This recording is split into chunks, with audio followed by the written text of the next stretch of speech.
All right, if you're buying a house in 2025, this video is for you. I've got good news for you as 2025 is shaping up to be the best buyer's market we have seen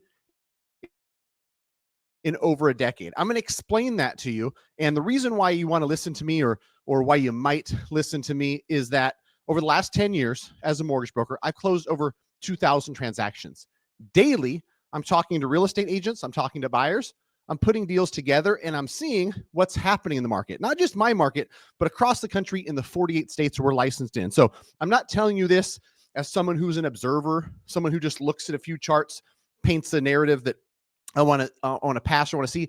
I'm going to give you real life examples of how my clients are winning, how the real estate agents that I work with are structuring deals that are helping buyers. And ultimately, if you're a buyer in 2025, this is something you want to listen to, not just because you'll have an idea of what kind of leverage you'll have in 2025, but I'll share real life examples and scenarios on what you can do to structure yourself a good deal in 2025. So let's jump straight into it.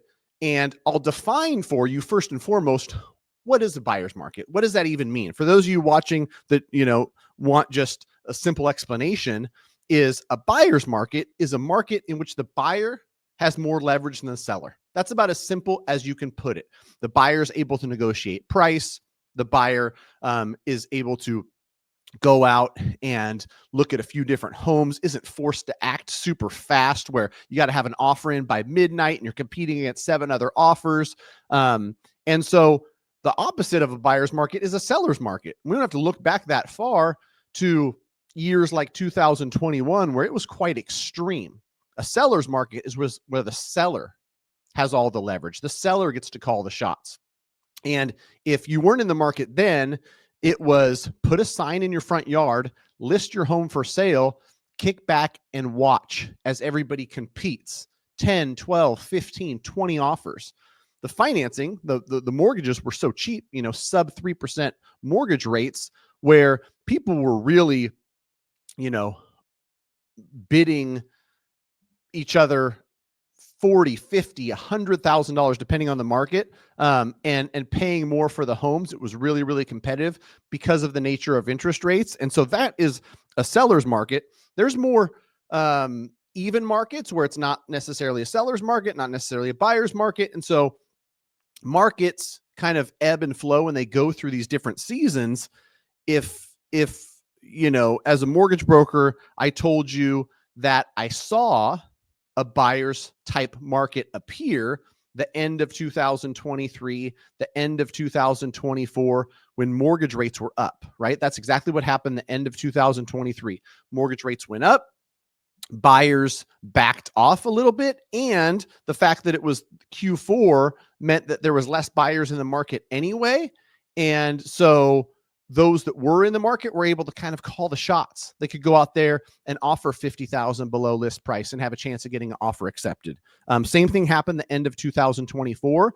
And in 2025, here's the reasons why we're poised to see a buyer's market in 2025. Mortgage rates, by really everybody's best guess, are poised to stay relatively high. Relative, not compared historically, but compared to the last few years, 6.5% is high.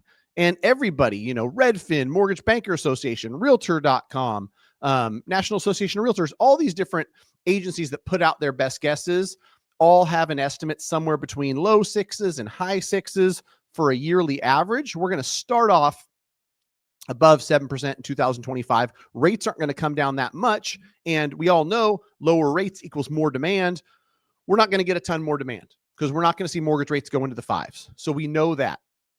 And, with that lack of demand and a couple things pointing to more inventory hitting the market, buyers are going to be in position, just like they were in Q4 of 2024, this quarter that we're just ending, to go out there and say, hey, Mr. and Mrs. Seller, you've been on the market for 42 days. You're listed at $500,000. I can't pay you $500,000, but I'm willing to offer you $485,000. But I'm also going to need $15,000 in seller credit. I'm going to use that to buy down my interest rate. I'm going to use that to offset my closing costs, whatever it is, right? And Those types of things only happen in buyer's market. You don't negotiate discounts. You don't negotiate seller credits in a seller's market. You do plenty of it in a buyer's market. And I told you I'm going to give you examples just off the top of my head. Over the last couple of weeks, I can tell you we've got one where the buyer is going to buy a home for $610,000, $25,000 in seller credits. What they're going to do with this $25,000 is 10 or 12,000 of it is going to cover all the closing costs.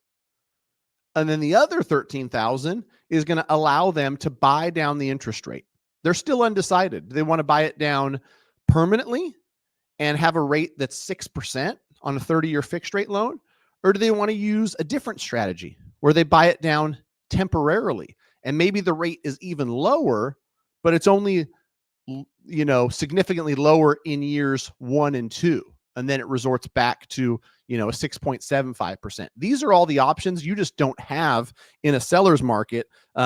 There's others where I've got buyers on a deal that literally just closed. I think we went 4,625, 5,625, and 6,625.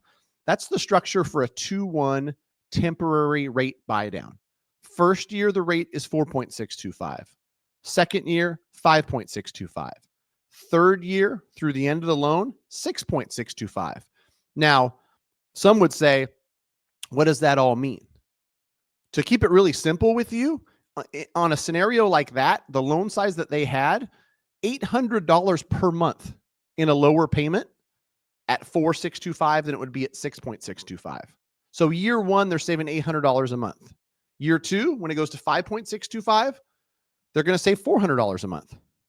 And then year 3 through 30, if they're still in that loan, it's going to resort back to the 6.625, the $4,400 a month payment, or whatever that is, right? And so that's something that they took seller credit, seller concessions, negotiated because it's a buyer's market. They applied those seller concessions to a temporary rate buy down. Now, it depends on your loan size. It depends on the interest rate. It might be $8,000. It might be $11,000. I've done temporary rate buy downs for $1 million+ loans where that might be $30,000, $40,000 in seller credit applied towards a buy down. The moral of the story here is this stuff is available to you as a buyer. Negotiation season is open. There's going to be stuff that sits on the market for 30 days, 45 days, 60 days. As a buyer, you talk to your agent and you go out there and you look at the home. And the first thing you probably look at is how long has it been on the market? 44 days. You can ask your agent and your agent can go investigate for you. Why has it been on the market for 44 days? Is it the house has a weird layout? Is it the fact that it's overpriced?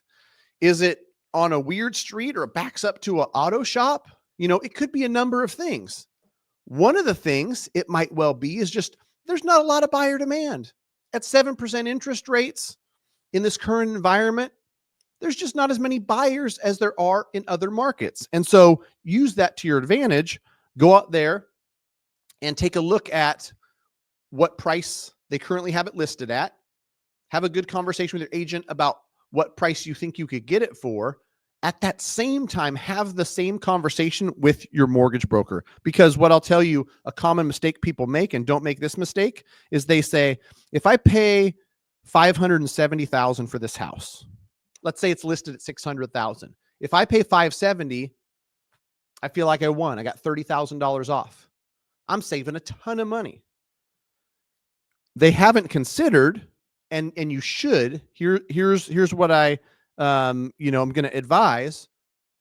Look what a $600,000 purchase with a $30,000 credit might offer you in lieu of just getting the house for $570,000. If you pay $570,000 versus $600,000, you might save $225 a month. And that's good. That's not a bad thing.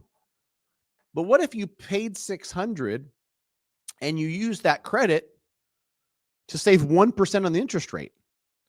And on a $600,000 house, 1% on the interest rate is more than $5,000 a year.